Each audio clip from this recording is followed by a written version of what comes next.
Treasures Old and New, Medieval Manuscripts at the University of Toronto, a lecture by P.J. Carefoot, Head of the Department of Rare Books and Special Collections, Thomas Fisher Rare Book Library at the University of Toronto. Libraries are windows into history. The decisions that are made about how to shape a collection reflect the tastes and interests of one particular generation living in one particular time and place. Similarly, what is excluded from a library can speak as eloquently as what is accessioned. It is for that reason that Alberto Mangel suggests that if every library is in some sense a reflection of its readers, it is also an image of that which we are not and cannot be, or at least could not be at any given moment. If the early years of the 21st century have taught us anything about modern librarianship, it is this: that libraries constantly evolve to meet the demands of the populations they serve. Certainly that has been the case for the University of Toronto and its Special Collections Department, the Thomas Fisher Rare Book Library. The story of how these collections were built mirrors the shift in the university's mandate from providing basic undergraduate support in the 19th century to a full panoply of graduate and postgraduate research services, especially in the years following the First World War. It is undeniable, however, that there was at times a haphazard character associated with this transformation. A tragic fire, a general international appeal for books, donations of material that did not directly support the core curriculum. Such was the manner in which the library developed at the turn of the 20th century. As time passed, however, the serendipitous gave way to an organized acquisitions policy as the university's central administration reimagined the crucial role of the library in establishing its international reputation as a center for research excellence. The development of the Medieval Manuscripts collection at the University of Toronto is an important part of that story. It has been argued by some that the best thing that ever happened to the University of Toronto Library was the fire that destroyed it on St. Valentine's Night in the year 1890. While one strand of the tradition maintains that the holdings were mediocre, the evidence of the day was very much to the contrary. University librarian William Henry Vandersmissen maintained that the collection was by then second in importance only to the Parliamentary Library itself and worth at least $100,000. President Daniel Wilson assessed the lost volumes at $150,000. Among the destroyed books, however, was the library register, and so it is difficult to piece together the exact composition of the collection. We do know that the library certainly owned a manuscript from the Italian Renaissance, namely a 15th century copy on vellum and paper of Elegantiae, written by the great humanist author Lorenzo Valla, that had been exhibited at the Montreal Caxton exhibition in 1877. Sadly, it was indeed destroyed in the conflagration. Whatever the true value of the collection, the loss was immediately recognized for the tragedy that it was, and on the day after the fire, gifts of books began to appear at the university, the first offered by local booksellers. One of the persons whose collections not only helped to re-establish the library on a firmer footing, but also provided a foundation for the Medieval Manuscripts collection was the Reverend Canon Henry Scadding. Scadding was an author and an Anglican clergyman best remembered today for his publication Toronto of Old. His family had moved from Devonshire to the town of York, now Toronto, in 1821 when he was 8 years old, and he was the first boy enrolled at Upper Canada College when it opened in 1829. After graduation, he returned to England, where he studied at St. John's College, Cambridge, from which institution he received his bachelor's degree in 1837. It may have been during his years there that he began to assemble the collection that eventually found a home in Toronto. After his death, 2,000 books, including manuscripts, incunables, and early printed books, were bequeathed to the university by his estate in 1901, among them 2 medieval copies of the 4 Gospels, one in Greek and the other in Latin. Scadding's Greek Gospel book, the so-called Codex Torontonensis, was transcribed in Constantinople about the year 1050 and is believed to be the earliest manuscript copy of the Greek scriptures brought to Canada. The text is written on coarse, thick vellum in a Greek minuscule script that displays Syrian influence. Pages are ruled in hard point, with the text hanging from the lines. Decoration, though restrained, is colorful, with 4 partially illuminated headpieces in the Byzantine style at the beginning of each gospel. Interestingly, the story of the woman caught in adultery is omitted from the main text, but is supplied by a 13th century hand in the margin. The Gospels presented here have their own unique internal structures, with Matthew divided into 68 chapters, Mark into 48, Luke into 83, and John into 18. The Codex was purchased from an unidentified English antiquarian book dealer by Scatting about the year 1890, and was one of the treasured items prominently featured at the exhibition commemorating the tercentenary of the King James Bible, sponsored by the Upper Canada Bible Society in Toronto in 1911. Scatting's 13th century Latin Gospel book is an excellent example of the plain, unembellished manuscript that would be more commonly found in the hands of ordinary clerics. Written in Avignon in an uneven Gothic minuscule script on parchment, the edges of many pages retain the pricking marks used to guide the ruling, which is still clearly visible throughout. The only decoration is the use of larger red capitals at the beginning of the books, prologues, and divisions. The manuscript does not appear to have been affected by Parisian standardization efforts, since the chapters remain unnumbered according to any system. In fact, the syntax and word order in several places even agree with the old Latin Bibles that predated Jerome's Vulgate. Scatting's copy is an interesting text precisely for its several prominent errors and erasures, and it is consistently popular with paleography and codicology students alike. A third Latin manuscript bequeathed by Scatting to the University Library moves beyond the Christian world and back into the classical. His De Romanorum Magistratibus was attributed to the ancient Roman historian Lucius Fenestella, who wrote during the reign of the Emperor Tiberius. However, the work was actually compiled by Andrea Domenico Fiocco, a canon of the Roman Church as well as a papal secretary who died in 1452.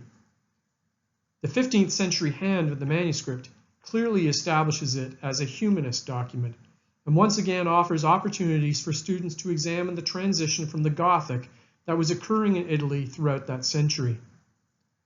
Except for the first vellum leaf, the manuscript is written on paper, with the pages ruled in dry point, a stylistic practice enjoying a renaissance after it had been effectively abandoned some 300 years earlier.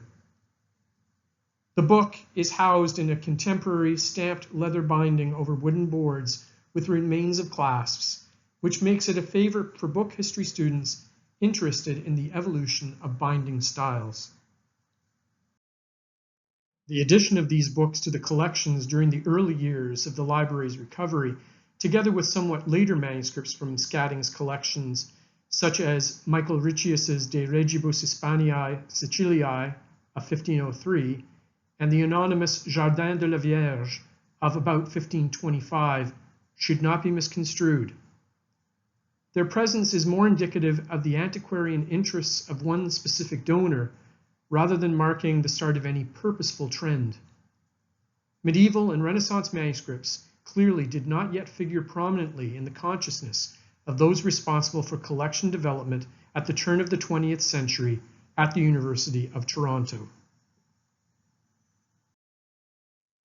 In his annual report to the Lieutenant Governor for the year ending the 30th of June 1902, special mention is made by President James Loudon of the bequest of Canon Scatting's library. Later in the document, Hugh Hornby Langton, the university librarian at the time, lists a further 11 significant incunables and 10 other early printed books from Scatting's collection, but makes no mention of his valuable gift of manuscripts. This may indicate that such items were viewed more as artifacts than as works for academic consultation at the time. Certainly, the challenges they presented to standardized bibliographical control made them outliers within the normal operations of an undergraduate research library.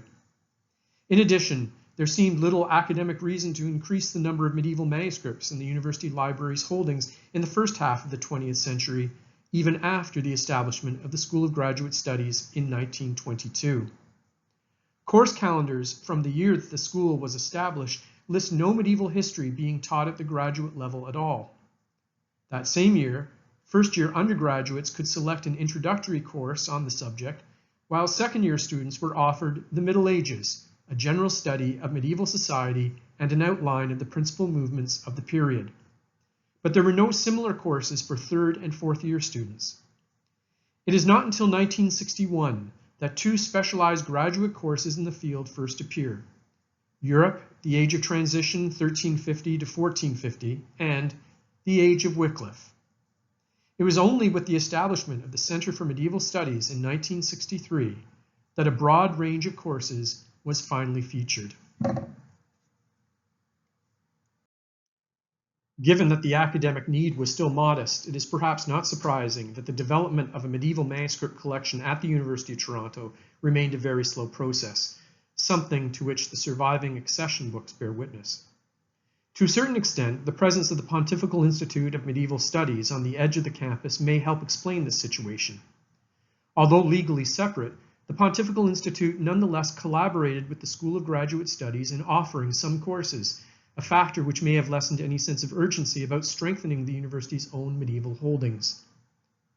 The Pontifical Institute had benefited from Basilian priests returning from their studies in Europe with early books in hand before the Second World War, although manuscripts were not among the treasures they brought home to Toronto at that time.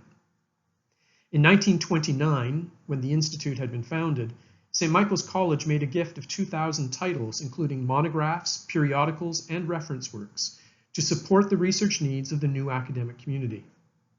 That same year, microfilms of medieval manuscripts from various European libraries were acquired by the Institute librarian, providing an essential resource for the paleography course introduced in 1930.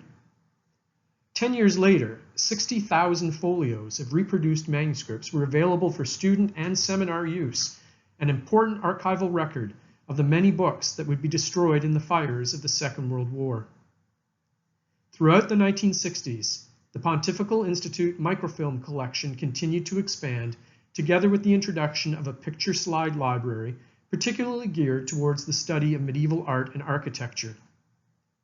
These various reproductions were placed at the disposal of scholars, whether they were members of the Institute or not, and became essential resources for the students of the Center for Medieval Studies once it was founded in 1963. As far as actual manuscripts were concerned, 2 conjugate leaves from a 12th century French copy of St. Bernard's Treatise on Free Will were purchased from the Librairie Philosophique Gévrin of Paris in 1934. A volume of Latin sermons, transcribed in Italy in the 15th and 16th centuries, was purchased from the same dealer in 1943, midway through the Second World War. With the acquisition in 1974 of a 13th century copy of Thomas Aquinas' Super Librum Ethicorum Aristotelis Libri Decem by the Basilian Fathers to commemorate the 700th anniversary of Aquinas' death, the total number of actual manuscript volumes in the PIMS collection rose to 3, a number that has since been increased more than tenfold. After Canon Scatting's initial bequest to the Central Library, the next medieval acquisition by the university was a collection of 190 leaves of vellum spanning the period from the 4th to the 16th centuries.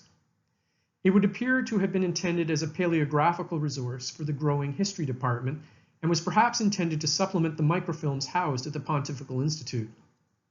The collection was purchased for £350 in the spring of 1952 from Charles F. Worrell, an art and antiquarian book dealer in St. John's Wood, London, who during the mid-century both sold and donated material to such institutions as the British Museum, Harvard, the University of Pennsylvania, and the National Gallery of Victoria in Melbourne.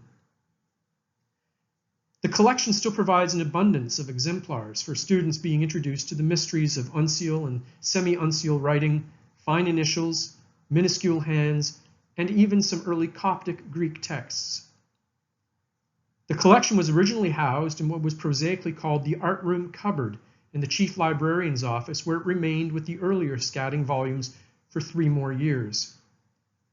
In addition to the medieval manuscripts, that same cupboard was also home to materials deemed to be obscene or pornographic, such as books containing the woodcuts of Aubrey Beardsley.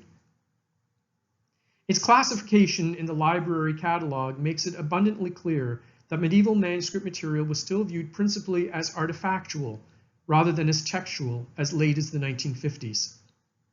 Unfortunately, no records survive indicating how such materials were used or who was allowed to access them, though, given their location, they were highly restricted. It was only in 1955, however, 128 years after the founding of the university and 65 years after the devastating fire, that a Department of Special Collections was finally established at the university. This was not just a serendipitous event. It was part of the university's concerted efforts to focus on and develop graduate programs in a serious way, part of which would see the establishment of the Center for Medieval Studies in 1963.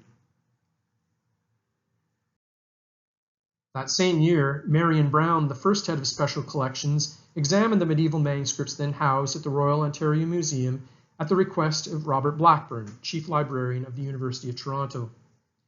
The manuscripts were, at that time, under the jurisdiction of Lionel Massey, the museum's Director of Administration.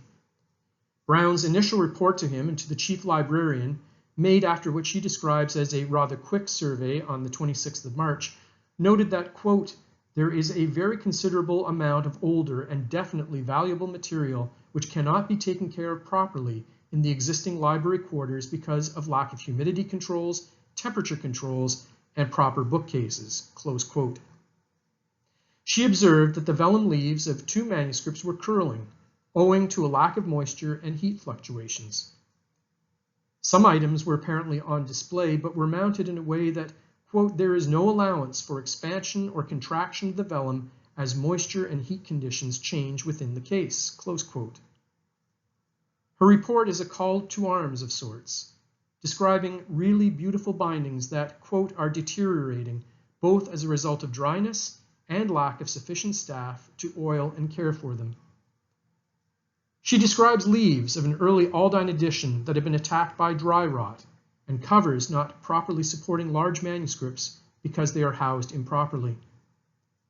The most serious question, she writes, is, quote, "whether the light has been properly filtered to prevent fading, since fluorescent lighting produces noticeable fading within 2 weeks, and it would be a tragedy if these lovely miniatures were to lose their brightness, which they have preserved for several centuries in other conditions," close quote.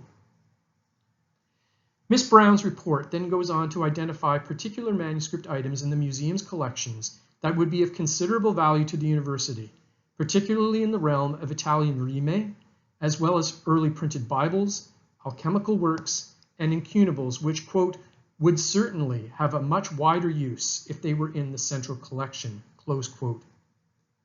It is clear from Miss Brown's comments that a transition was finally starting to take place within the academic consciousness at the university that viewed the medieval manuscripts and early printed books on campus no longer primarily or exclusively as artifacts, but as necessary teaching and research tools.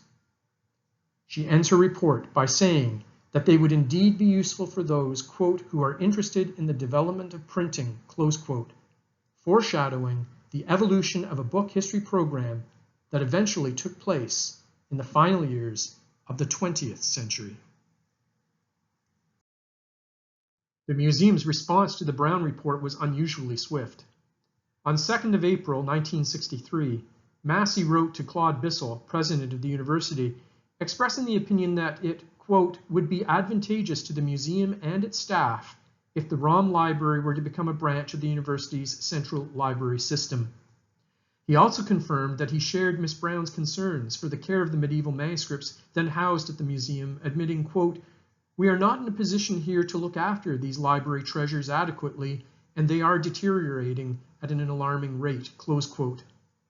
Their use in the museum he describes as intermittent, and their transfer to the new Department of Special Collections would ensure greater access, with little inconvenience to the museum's curators. This transfer of treasures, however, would not include the materials then in the Far East Library. On the 20th of December 1963, Robert Blackburn reported back to President Bissell that an agreement had been reached with the museum by which, quote, rare books and manuscripts, which are not in frequent use at the museum, and which in the opinion of the head of our rare books and special collections department could be preserved and used more effectively in the rare books room of the Central Library, will be moved accordingly, close quote. Blackburn went on to note that some of these materials had already been transferred. He also confirmed that as of the 1st of July 1964, quote, the purchase of books for the ROM library will be handled through the acquisition department of the Central Library, close quote, effectively making the museum library a branch of the university's central administration, as Massey had earlier suggested. In spite of the fact that some of these new arrangements would have been contentious, Blackburn concludes his report by saying that, quote, Mr. Massey has seen the wording of the proposals and approves of it, close quote.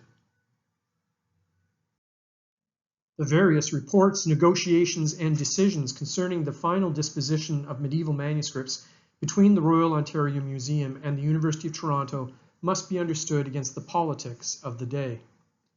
Tensions between the university and the ROM were reaching a climax about this time as the two institutions, which had been united since 1912, were careening towards a divorce that would finally become official in 1968. It is an unlikely coincidence that Miss Brown's report appeared in 1963, the very same year when the university's new Center for Medieval Studies was established. The university was preparing, in a serious way, to provide long-term research support for the new center, with accessibility to resources as one of the key parts of the plan. It is not surprising, therefore, that with the approval of her recommendations, a number of precious manuscripts were transferred to special collections for the future use of graduates, with the first arriving in the spring of 1964. The earliest transfer was a massive Florentine antiphonal dating from the early 15th century and covering the liturgical period from the first Sunday in Lent until the Sunday after Easter, accessioned by special collections on the 24th of April 1964.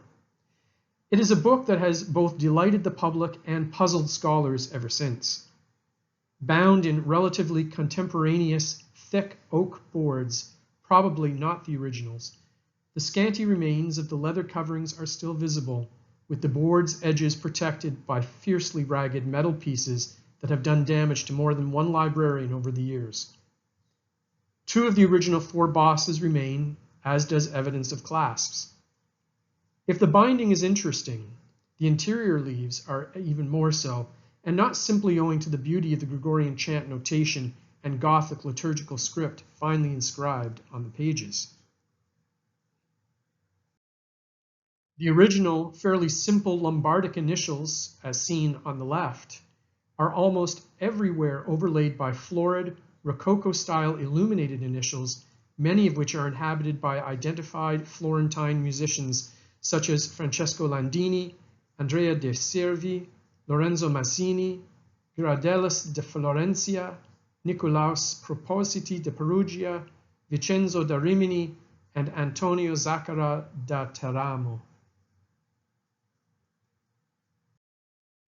One initial, as seen here on the left, includes a detail from Gentile de Fabriano's Adoration of the Magi, while another features Fra Filippo Lippi's Madonna in Adoration. Two others appear to be copied from frescoes by Benozzo Gozzoli in the Riccardi Palace, while several are similar in style to those found in the Squarcialupi Codex of the early 15th century. In almost every case where an initial has been redecorated, the exuberant flourishes actually obscure the accompanying text and music, rendering the beginning of many antiphons useless to those who had not committed them to memory. It is uncertain when these changes occurred, or how many hands were involved. More than a generation of curious researchers have now turned their attentions to this book, attempting to explain the possible reasons for the alterations. Were they intended to ingratiate one of the manuscript's owners with powerful members of Florentine society? Did the manuscript fall out of regular usage at some point in history and become a practice vehicle for aspiring illuminators?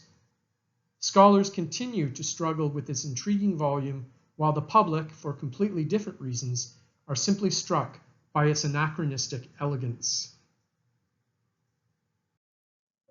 Of the 13 manuscripts listed in the supplement to the Census of Medieval and Renaissance Manuscripts in the United States and Canada as being in the Royal Ontario Museum in 1962, 9 were transferred to the university's Rare Books Department between 1964 and 1975, with 2, a mid-13th century copy of Lombard Sententiae and an early 15th century Book of Hours, Usage of Arras, actually arriving after the legal separation of the two institutions. Among the more interesting artifacts was the second Rom manuscript to be transferred, an early 15th century Book of Hours written in Dutch that was accessioned in May of 1964. The book is an early expression of devotio moderna spirituality and an important testimony to the renewal of Christianity already taking place in Northern Europe on the eve of the Reformation. Dutch books of hours, such as this one, proved to be remarkably popular, especially compared with their vernacular counterparts in neighboring jurisdictions. In fact, it is estimated that some 90% of surviving books of hours from the northern Netherlands were actually written in Dutch, suggesting that the prayer of the Church was increasingly becoming accessible to those who had limited knowledge of Latin almost 50 years before the Reformation began in earnest in the Germanic territories.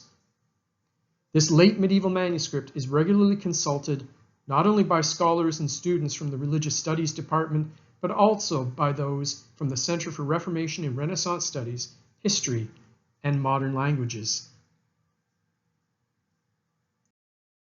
Today, there is an increasing demand by faculty and students for vernacular medieval manuscripts, but these have generally proven the most difficult to acquire. Owing to their scarcity and desirability, they are understandably expensive, and when they do appear on the market, they are very quickly purchased, especially by institutions in their countries of origin. For that reason, it is imperative that dealers' catalogs, especially those issued online, be examined and acted upon as soon as they are published. With the exception of the Fisher Library's extensive Hebrew holdings, about which more shortly, only a very few manuscripts in the current holdings contain vernacular text, and not surprisingly, the majority date from the late Middle Ages. Many early vernacular manuscripts were acquired by private collectors and other rare book libraries, especially in the United States, in the early 20th century, long before the University of Toronto took this area of collection very seriously. Nevertheless, it is a gap that continues to be filled whenever possible, such as with the recent purchase of this late 15th century copy of the Imitation of Christ in Italian. And even more recently, with the acquisition of this 14th century copy of the Roman de la Rose on the left and the Livre de Paix by Christine de Pizan, the only identified medieval woman known to have supported herself through writing, on the right. The occasional discovery of vernacular text hidden in such unexpected places as the bindings and sewing guards of early modern books continues to be a source of delight and excitement. In 1981, for example, the Fisher Library was given a copy of the first edition of John of Gaddesden's Rosa Anglica Practica Medicinae, printed in Pavia in 1491. The book was in a contemporaneous binding with paste downs composed of Latin manuscript waste. It was the front flyleaf, made from 2 pieces of vellum waste sewn together, however, that immediately attracted the attention of librarians who had recognized vernacular text, clearly Germanic in character. Professor Hartwig Meyer of the German department was consulted, and he determined it to be a Middle Dutch copy of the didactic poem De Dicha Doctrinale, transcribed in a Gothic textura script in West Flanders about the year 1350, only 5 years after the poem was originally composed. Further examination of the text by Father Leonard Boyle determined that the fragment was, in fact, the oldest surviving instance of this important early vernacular text. A similar story unfolded in 2012. While cataloging books in the gifts backlog, a paste down made from a 14th century leaf of medieval French manuscript waste was found inside a mid-16th century binding. The volume itself was a rather unremarkable collection of commentaries on the decretals of Pope Boniface VIII. The French department was notified straight away, and after the leaf was duly examined, it was determined to be part of the Roman de Merlin, probably written in Picardy and containing a fragment of the Camelot story dealing with the wedding of Uther Pendragon and Igerne, together with the revelation of her pregnancy with Arthur. The discovery and subsequent analysis of the paste down became the subject of an article in the Zeitschrift für Romanische Philologie in 2015. Experiences such as these have validated the time-consuming but ultimately rewarding practice of noting the presence of manuscript and early printers' waste in whatever form they may appear when doing the initial bibliographical investigation and creating the subsequent online description for early modern books. As noted, among the largest and most important additions to the Fisher's vernacular medieval holdings was a donation of Hebrew manuscripts made by the Toronto currency trader and bibliophile Albert D. Friedberg in 1996. The original deposit consisted of 35 manuscript volumes, 3 dozen Geniza fragments, and 100 early printed books. A number of the manuscripts were originally part of the library of the great educator, rabbi, and antiquarian David Solomon Sassoon, who died in 1985. Sassoon 263 has the distinction of being the oldest manuscript volume in the Fisher Library. The Sefer Halakot Pesukot, ascribed to Yehudai ben Naaman, is a 10th century, 310-page legal text that covers the massive sweep of the Jewish legal tradition. Like the other manuscripts in the Friedberg collection, it is remarkable that it exists at all and in so near a state of completion given its frequent consultation over the centuries, as well as the vicissitudes of war, pogroms, and natural disasters that have witnessed the loss of so many important Hebrew texts. Sassoon 508, another particularly noteworthy survivor, is one of the few signed manuscripts now in the Fisher collections. It is a complete copy of the Hebrew Scriptures that includes the Mazorah and that records in the colophon the name of its scribe, Joseph ben Judas ibn Mirwas, who completed the text in Toledo in the month of Kislev 5068, which was December 1307 in the Western calendar. A 13th century copy of the Prophets, also with a Spanish provenance, is highly decorated with carpet pages containing the Mazorah worked into its final floral designs. 2 13th century commentaries by Rashi, made in the Germanic territories, complement the scriptural texts along with works by the exegete David Kimchi and the 16th century Kabbalist Solomon Alkabetz. Arguably, the most important Hebrew manuscript at the Fisher, however, is a copy of the Zohar, considered the preeminent work of Jewish mysticism, of which very few complete copies exist. The Friedberg copy dates from the beginning of the 15th century, meaning that there are only 2 other earlier copies of the seminal work extant, and they are both fragmentary. For scholars of the Jewish mystical tradition, therefore, and for students who are interested in the history of textual transmission, this Fisher copy of the Zohar is an indispensable tool for primary source research at a number of levels. Lastly, the Friedberg collection of Hebrew incunables extends the culture of the Middle Ages into the era of the printing press, with 3 books printed in Hebrew characters that appeared before the year 1500. The past 15 years or so have seen a larger number of manuscripts added to the Fisher shelves than ever in its history, and these have principally, though not exclusively, been acquired through purchase. As it stands today, the library holds more than 70 bound manuscripts and approximately 200 individual leaves, including a large number of legal charters. With the exception of the collection's medieval Jewish manuscripts, the majority of which, as previously noted, have come from a single donor, the rest have been recommended by dealers with whom librarians have built relationships over the years.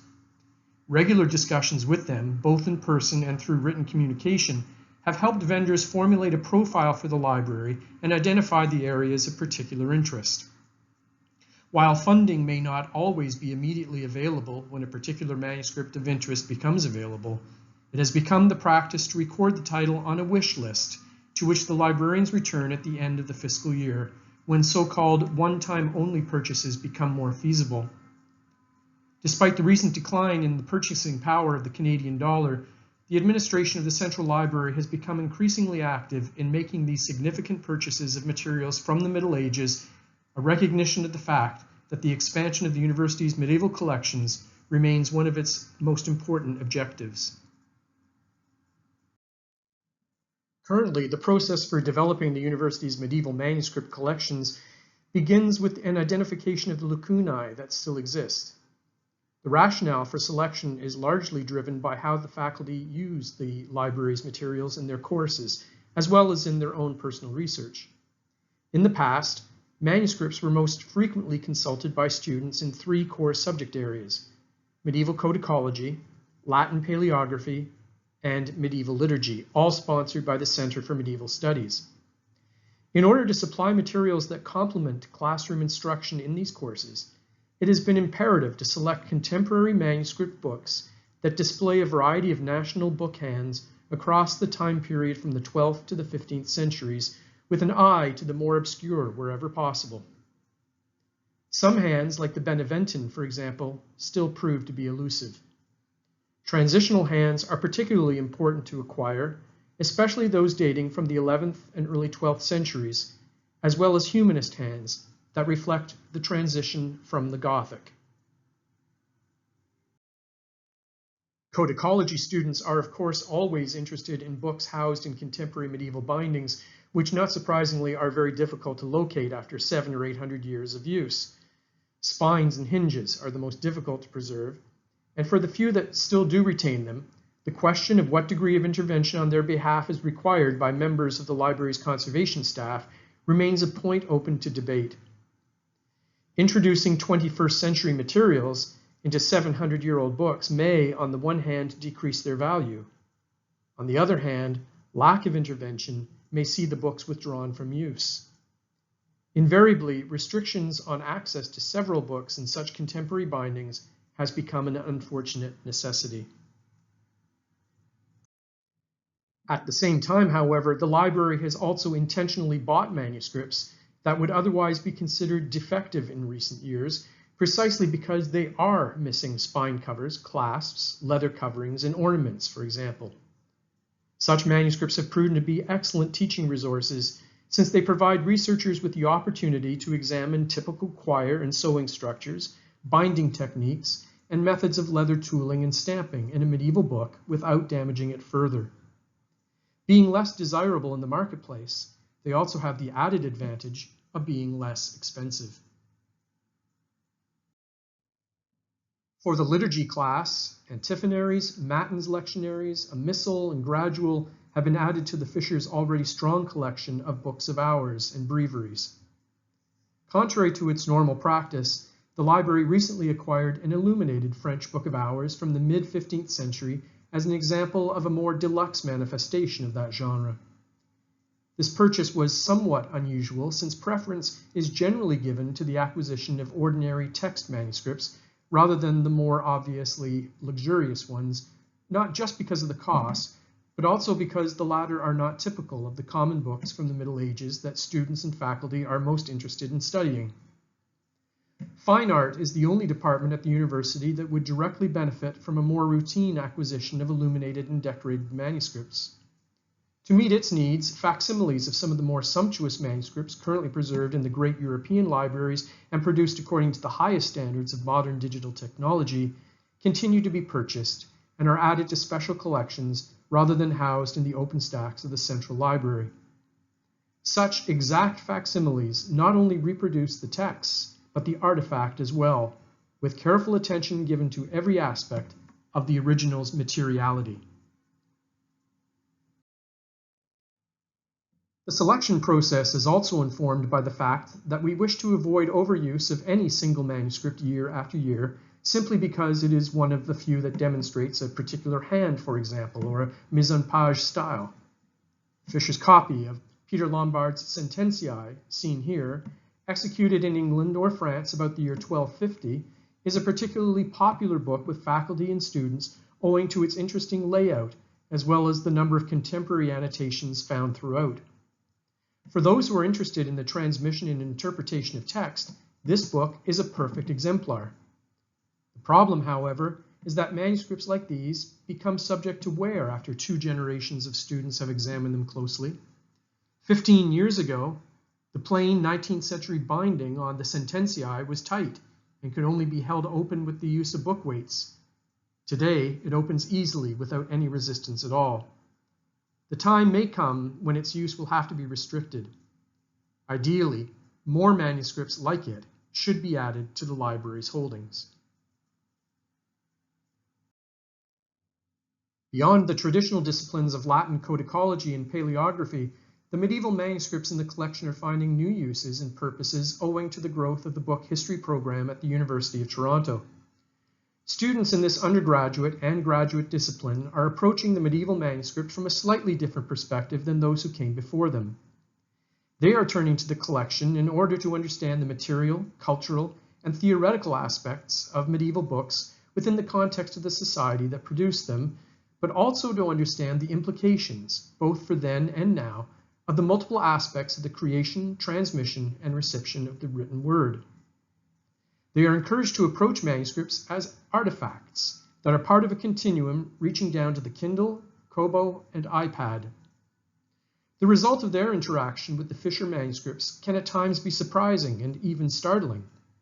One student, inspired by one of the library's illuminated books of hours, created his own from scratch, beginning the process at an abattoir north of Toronto.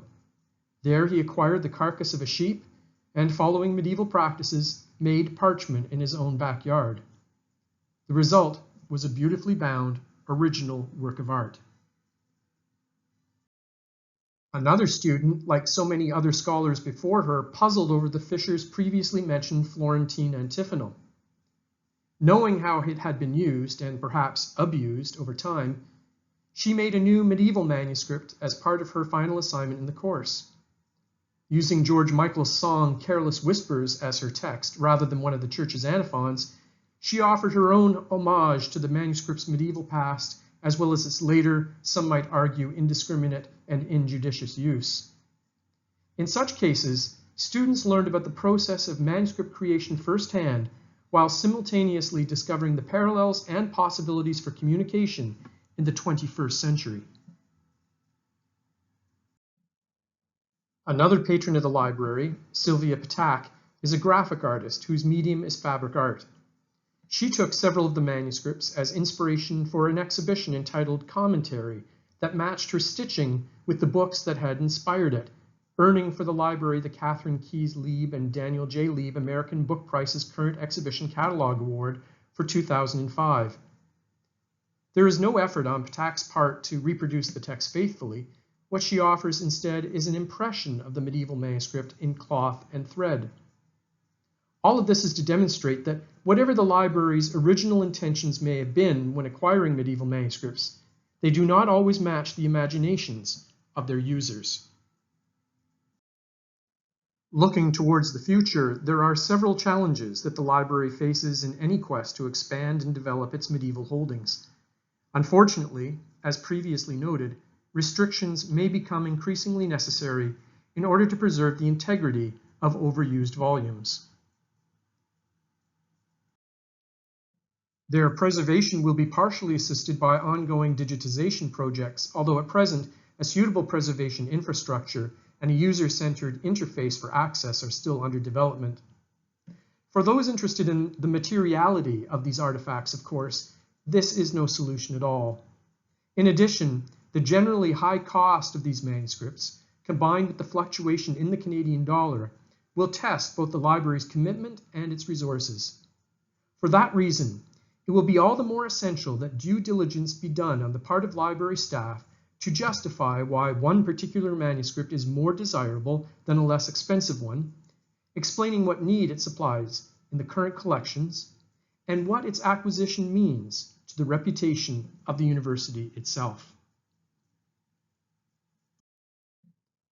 All of this is to say that the legacy of the librarians at the University of Toronto over the past 120 years is still very much honored today. They would likely be amazed to see the valuable resource that has grown from such humble beginnings, and they would also probably be very surprised to see how their acquisitions are being used in the year 2020.